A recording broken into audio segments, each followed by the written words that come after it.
Graça e paz, irmãos, em nome do Senhor Jesus Cristo, eu gostaria primeiramente de saudar a todos, dar um abraço, principalmente aqueles que estão cooperando conosco, deixando seu like, para nós é motivo de alegria. Já fiz a minha oração por todos vocês. Quando vocês pedem oração ali às vezes não aparece para mim que eu tô com um probleminha nisso aí, sabe? Aparece só lá no estúdio, por isso que às vezes demora para responder. Mas eu sempre coloco meu coraçãozinho e eu sei que tem irmãos que não estão recebendo resposta, não sei o que está acontecendo, mas eu oro por todos vocês, tá bom? Não apresento sempre.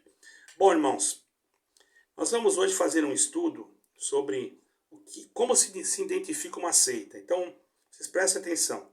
Eu vou aqui dar início num texto que está em Atos dos Apóstolos, capítulo 20, versículo 38, ou melhor, capítulo 20, versículo 28 ao 31, tá? Talvez eu repita alguma coisa para que haja, às vezes alguém quer escrever, mas se você quiser escrever depois, você vai pausando o vídeo, né? Porque eu sei que tem irmãos que gostam de escrever, né? Eu já vi. Então vamos lá, isso aqui é um estudo como identificar uma seita. É uma teologia bem eficiente, é um material, uma forma fácil, não vai demorar muito, ok? Olhai, pois, por vós e por todo o rebanho sobre o qual o Espírito Santo vos constituiu bispos, para apacentarem a igreja de Deus, que ele resgatou com o seu próprio sangue. Porque eu sei isto, que depois da minha partida, para atraírem os discípulos após si, levantarão homens que falarão coisas perversas, para atraírem os discípulos após si. Portanto, vigiai, lembrando-vos de que durante 3 anos não cessei, noite e dia, de admoestar-vos com lágrimas a cada um de vós. Então, vocês já marcaram aí o versículo, marquem bem, para depois, se vocês quiserem estudar, Atos 20, versículo 28 e 31, ok? Agora, o que é uma heresia? Bom, a heresia deriva de uma palavra grega que é airesis, com H, tá bom, irmãos? E significa escolha, seleção preferida. Daí surge a palavra seita. Do ponto de vista cristão, heresia é o ato de um indivíduo ou de um grupo afastar-se do ensino da palavra de Deus e adotar e divulgar as suas próprias ideias em matéria da sua crença ou da sua religião. Entenda como você quiser, ok? Então eu tenho que mostrar para vocês aqui, irmãos, antes disso, os quatro pilares da fé cristã. Isso tem que ter, certo, irmão? Então os irmãos observem como está a sua denominação, se tem esses 4 pilares. Bom, toda igreja genuinamente cristã tem como pilares a sua fé os 4 itens citados abaixo. Presta atenção. Conforme o ensinamento dos apóstolos e dos vários concílios, ou seja, reuniões durante a história. As coisas não foram feitas de qualquer maneira, entendeu, irmãos? Primeira coisa que nós temos que notar, a infalibilidade das escrituras. Quer dizer, a Bíblia não contém a palavra de Deus. Ela é inerrante, ela é a palavra de Deus.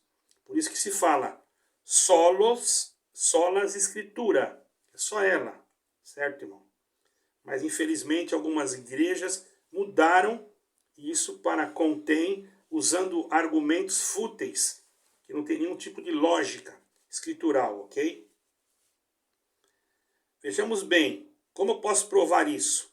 Veja bem, toda a escritura divinamente inspirada é proveitosa para ensinar, para redarguir, para corrigir, para instruir em justiça, para que o homem de Deus seja perfeito e perfeitamente instruído para toda boa obra. Né? Onde está escrito? 2 Timóteo, capítulo 3, versículo 16, 17.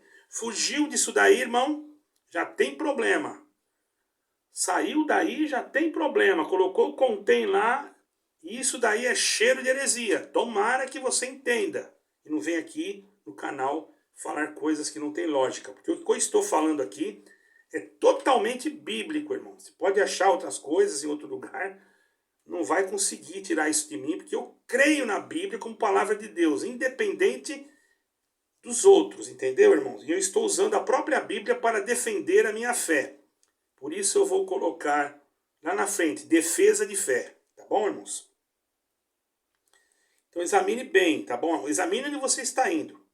Também, irmãos, temos que entender a triunidade de Deus, que se chama sodeologlória. Certo, irmãos? Um único Deus. Olha aqui. 3 pessoas distintas, de uma mesma essência. Está dizendo que é de uma pessoa, está falando de uma mesma essência. 3 pessoas distintas de uma mesma essência. Aí já tem um mistério, tá bom, irmãos? E disse Deus, façamos o homem à nossa imagem, conforme a nossa semelhança. Não é isso? Onde está escrito? Gênesis 1, versículo 26. Eu vou falar bem devagar para você anotar, se você quiser. Mateus 3, versículo 16 e 17. 2 Coríntios 13, versículo 13. Ok? Então há um só Deus, mas ele é triuno. Certo, irmãos?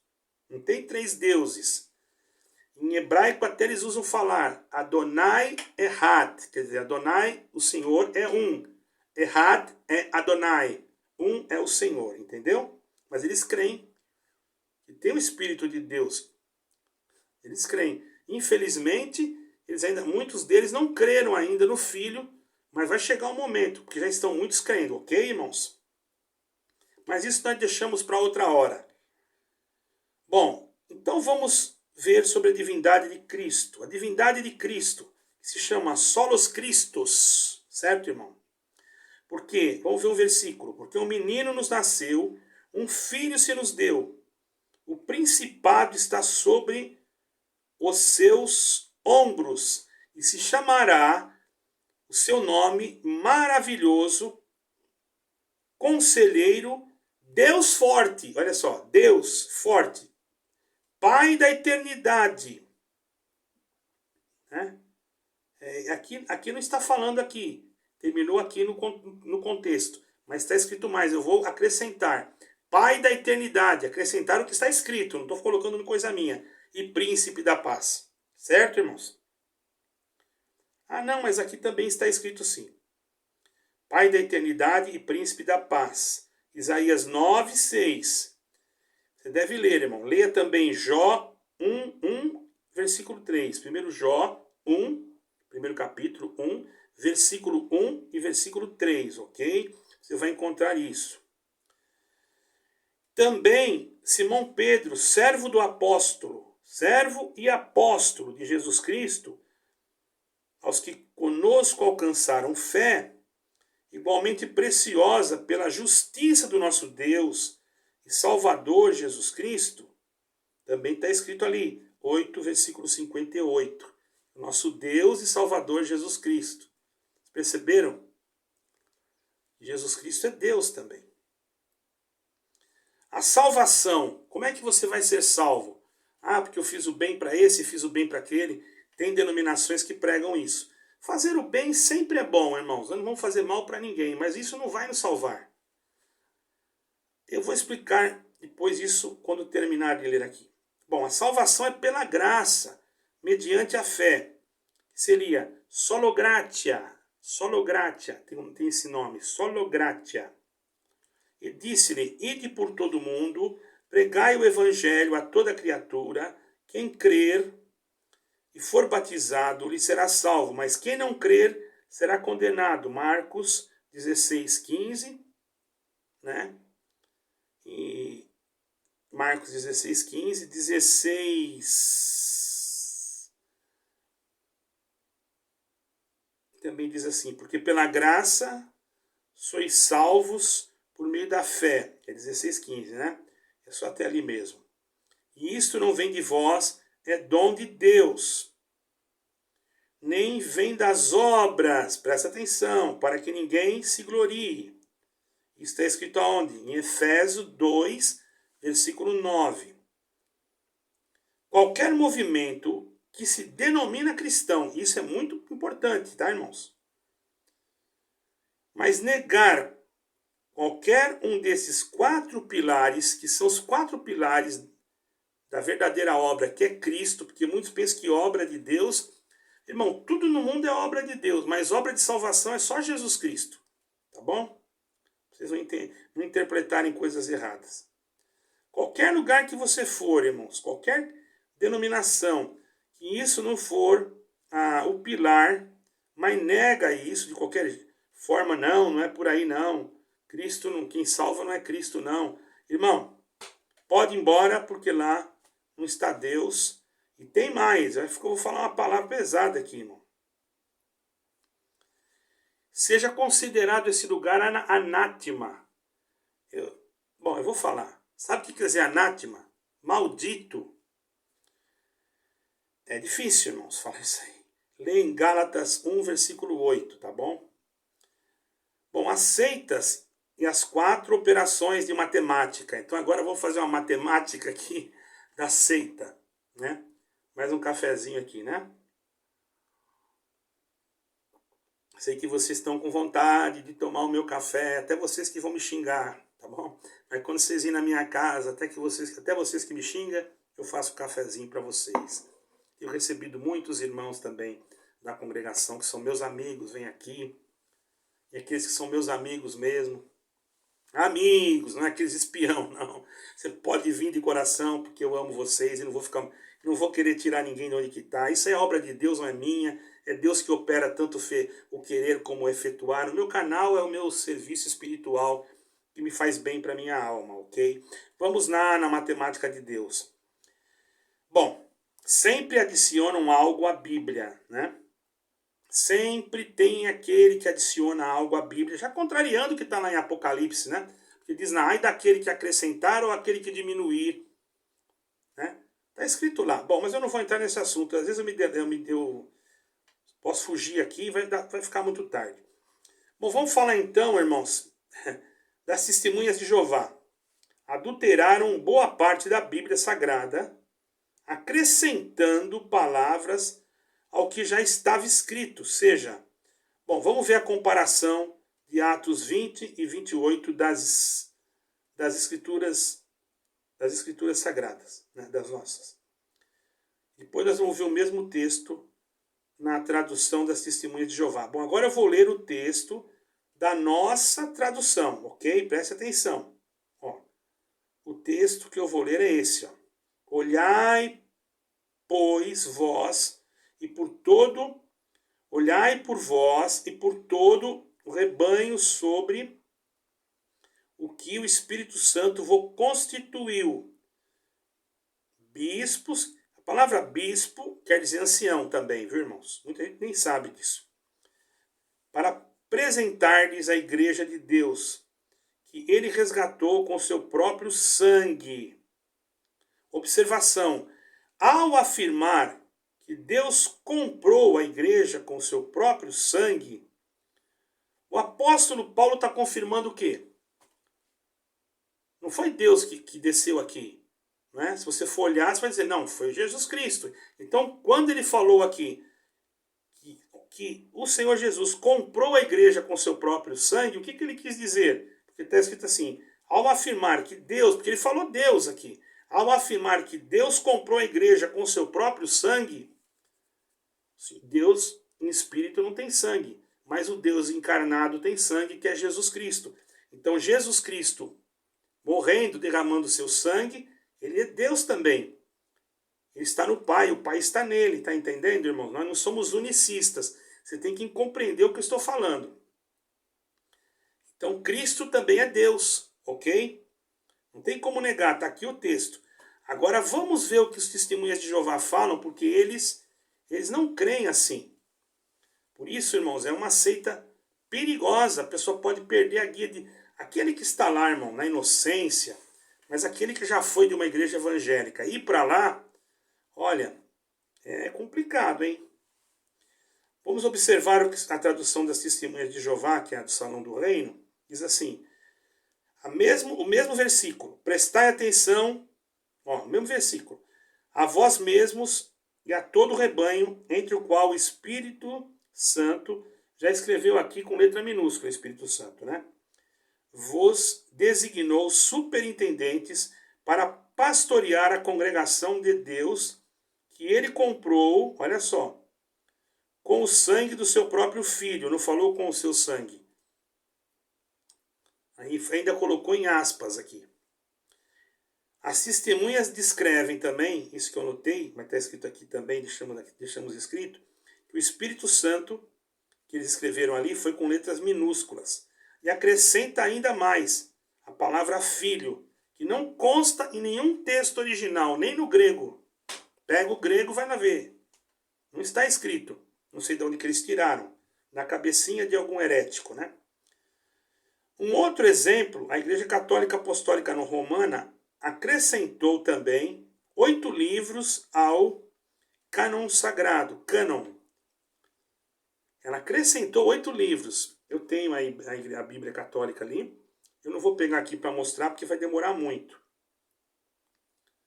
Os ensinos desses livros são dos mais espúrios, tais como orar pelos mortos, não existe isso de orar pelos mortos, purgatório, feitiçaria contra os maus espíritos, isso foi a Igreja Católica que colocou, e etc.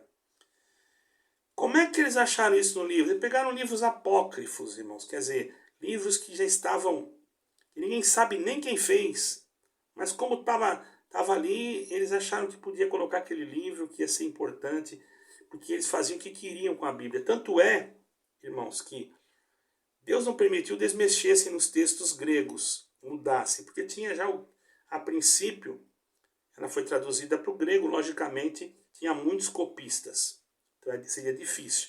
Mas, irmão, com o tempo foi modificado, foi mexido, como nós vemos, né?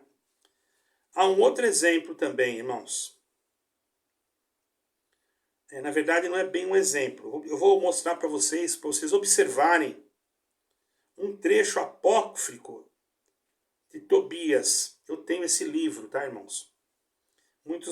Cuidado, irmãos, quando um texto é apócrifo, se ele não está na nossa Bíblia, ele passou por mãos de vários teólogos, ele passou por mãos de vários eruditos da época, ele foi examinado por pessoas que conhecem o hebraico, conhecem o grego.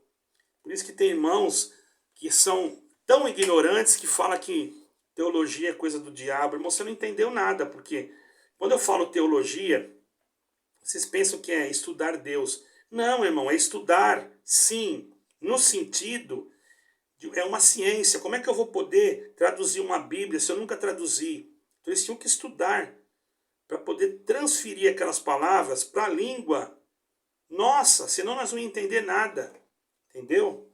Então nós vamos ver aqui um texto apócrifo do livro de Tobias. Eu poderia até pegar o livro, eu tenho o livro de Tobias, irmão. O anjo disse-lhe, abre o peixe e tira-lhe o fel, o coração e fígado, guarda-os e deita fora as tripas. O fel, o coração e o fígado desse peixe são excelentes remédios. Tobias perguntou ao anjo, Azarias, meu irmão, que remédio se pode fazer do fígado, do coração e do fel desse peixe? E ele respondeu, o coração e o fígado servem para serem queimados na presença de homem ou mulher, olha só, atacado por algum demônio ou espírito mau. E o fumo espanta o mal e faz com que os demônios desapareçam para sempre. Tobias 6, versículo 4, 7 e 8. Isso é misticismo. Irmãos, você acha que para Deus expulsar espírito precisa matar um peixe, pegar as tripas? Isso é misticismo. E tem pessoas que praticam misticismos dentro de igrejas evangélicas. Como, por exemplo, pegar uma lata grande de azeite e falar para a pessoa assim, vem aqui, joga teu pedido de oração aqui dentro dessa lata, que quem jogar aqui vai... Eu já vi isso. Eu vi coisas nojentas, irmão. A unção do guspe. A pessoa ia lá na frente e abria a boca. Então, isso daí, irmão, o pastor cuspia dentro, me perdoa falar uma nojeira dessa, né? Mas, irmão, sou obrigado para explicar. Isso daí deturpa todo o evangelho, porque quem escuta isso não quer mais saber de conhecer evangelho nenhum. Fala, isso aí é evangelho? Eu vou ficar lá onde que eu tô, que isso aí é uma nojeira. Ah, mas Jesus Cristo cuspiu no chão e fez lodo. Mas você sabe por que ele fez isso? Era Shabat. Não podia mexer com terra. Então o Senhor Jesus foi lá, pegou a terra, não podia mexer com nada. Pegou a terra, cuspiu na terra, fez lodo. Os saduceus e os fariseus deviam ter ficado com raiva, porque está mexendo, para eles isso significava um trabalho. E colocou nos olhos do cego para mostrar para eles que até do sábado o Senhor é Senhor. Você está entendendo, irmão? É bem diferente do contexto. Também tem a subtração. Tiram algo da mesma pessoa de Cristo. Por exemplo, os muçulmanos não creem que Jesus é filho de Deus. Certo, irmãos? Também está escrito alguma coisa em Jó 3,16. Né? Testemunhas de Jeová não creem na divindade de Cristo. Também é uma seita. Adventistas do sétimo dia dizem que Jesus é o arcanjo Miguel. Aonde que está escrito isso, irmão? Não está escrito em lugar nenhum. Está escrito que ele virá com voz de arcanjo. Isso não quer dizer... Irmãos, basta você acompanhar até a história. Na história, só para os irmãos entenderem, vou falar um pouquinho de história. Na antiguidade, quando o rei ia chegando numa vila ou numa cidade, eu já estudei sobre isso também, ele mandava um arauto com uma trombeta para tocar uma buzina, conforme era o seu país. Se fosse em Israel, tocava o shofar.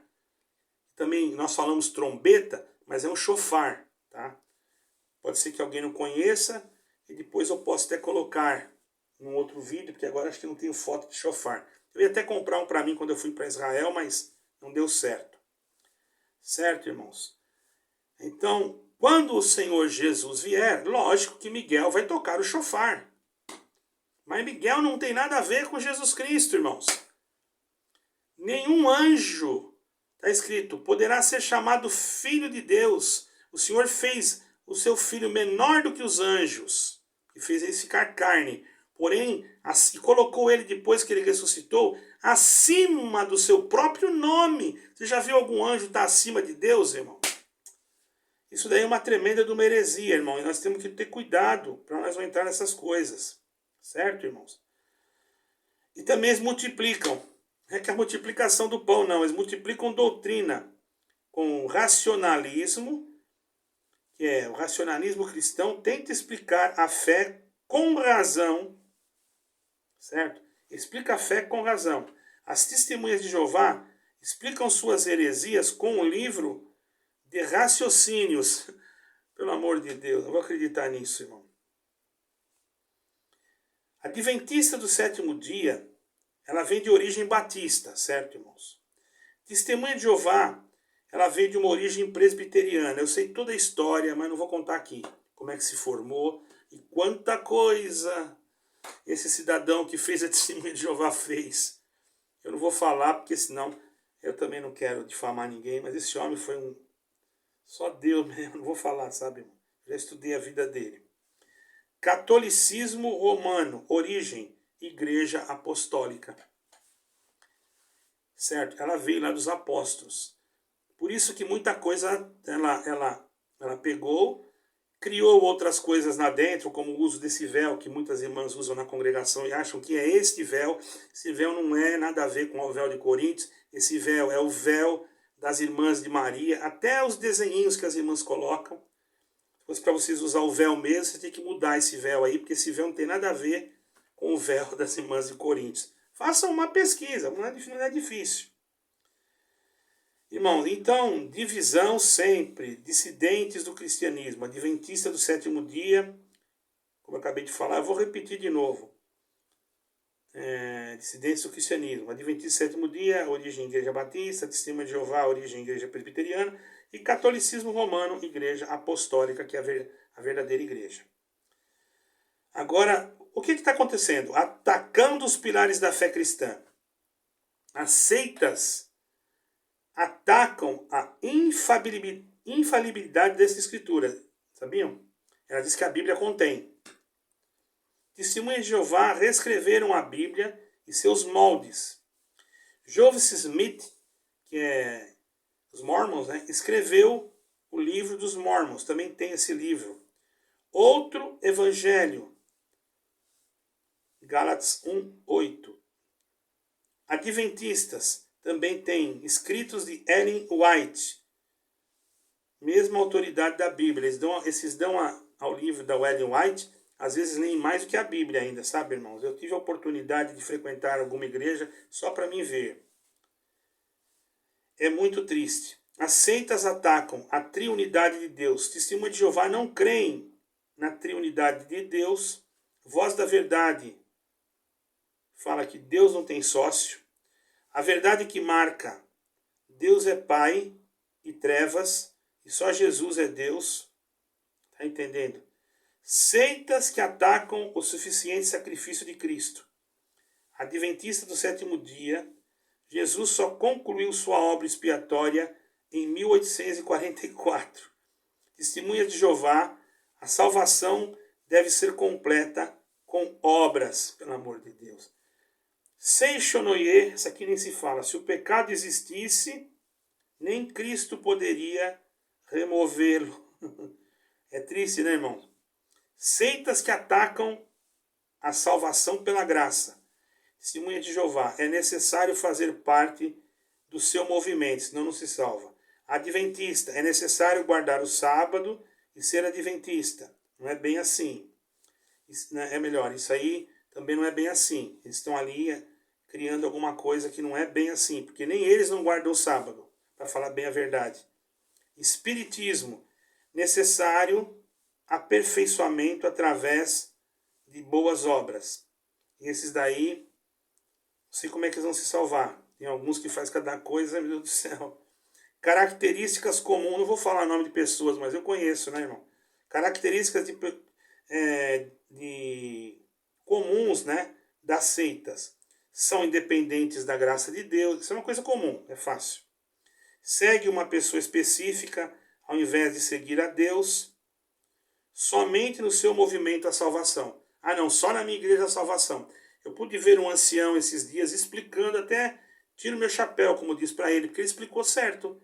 Ele falou, não é só aqui na congregação que tem salvação, em outros lugares. Irmão, se colocasse um homem desse numa presidência dessa igreja, eu vou falar uma coisa para vocês, poderia ter uma grande mudança, mas infelizmente não está sendo assim, né, irmão? E quando sai um ensinamento, vocês podem ter certeza que aquilo ali não tem, só saiu para vocês ficarem, ó, boiando na água e fica a mesma coisa. Eu sou testemunha, tanto é que veio cada ensinamento que eu não lia, eu riscava, tá?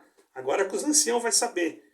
Tinha ensinamento, assim, irmão, que entrava na vida pessoal das pessoas, que não podia ter bigode, que Deus não se agradava. Ah, pelo amor de Deus, irmão. O que tem a ver bigode com salvação, irmão? Isso não tem lógica, irmão. Todo mundo devia dizer assim, olha, nós não temos o costume. Tudo bem, não tenho costume, se eu estou querendo ir lá, eu tenho que respeitar o costume. Agora mistura costume com doutrina, irmão. Isso está totalmente fora, irmão. Pelo amor de Deus. E você está indo sendo enganado. E você continua sendo enganado. Aí você pega, leva uma pessoa lá. Uma orquestra bonita. Porque tem mesmo, vamos falar a verdade, né?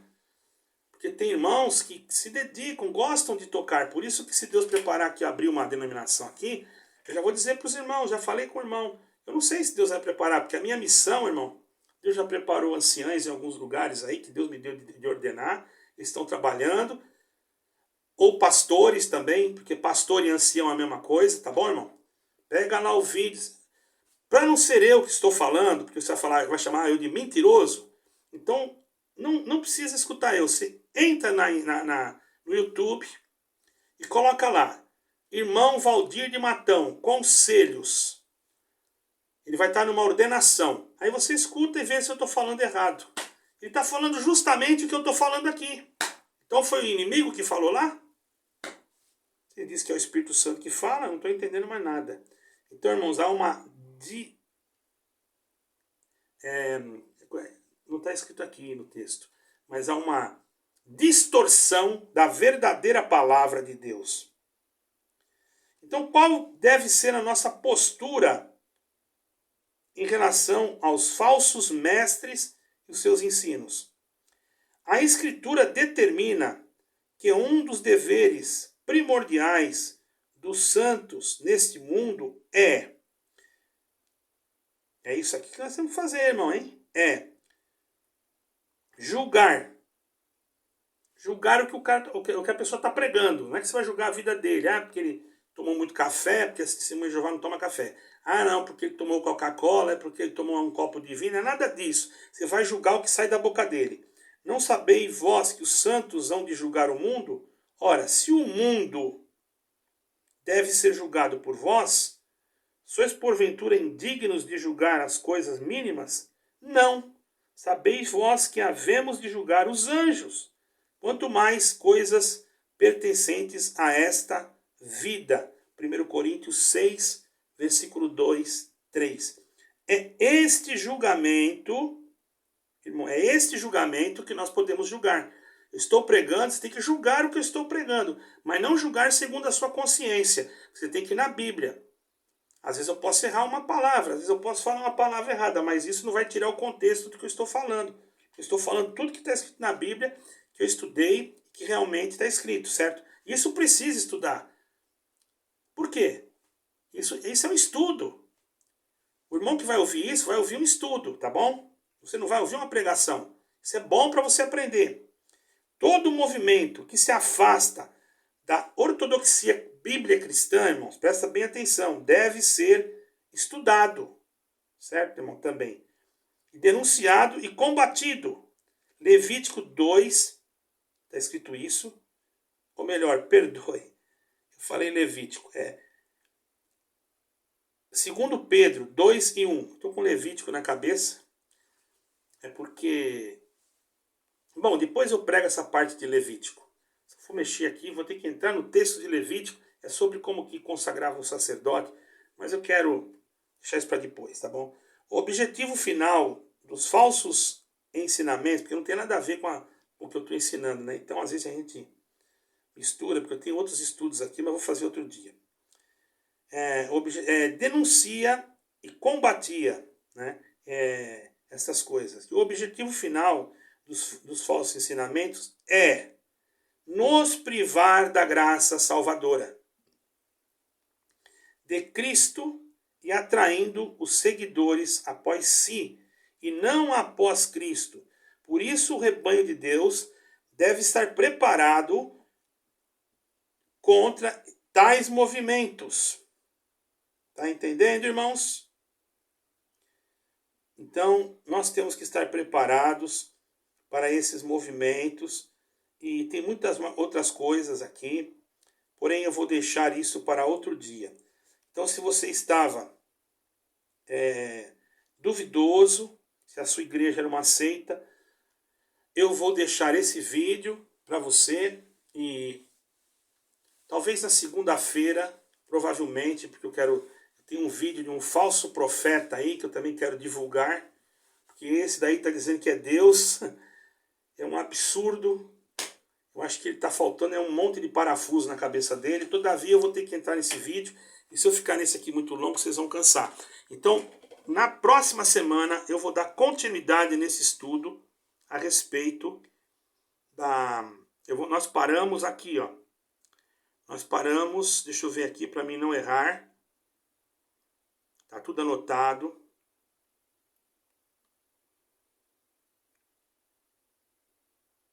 Nós paramos numa conclusão aqui, né? Tudo que nós lemos até agora, nós paramos aqui, na conclusão, certo? Então, Depois dessa conclusão, que acontece uma sessão. Depois dessa conclusão é que nós vamos entrar então na parte espírita, outras coisas. Eu não vou entrar agora, para não ficar muito longo. Guardem esse vídeo, que na próxima semana eu farei um vídeo continuando essa parte, tá bom? Deus abençoe a todos, fiquem com Deus. Daqui a pouco irei fazer um vídeo sobre um falso profeta que se diz Deus. Vai demorar muito, eu só vou tomar o meu cafezinho aqui e já vou fazer já, tá bom? Deus abençoe e fique com Deus, graça e paz, irmãos.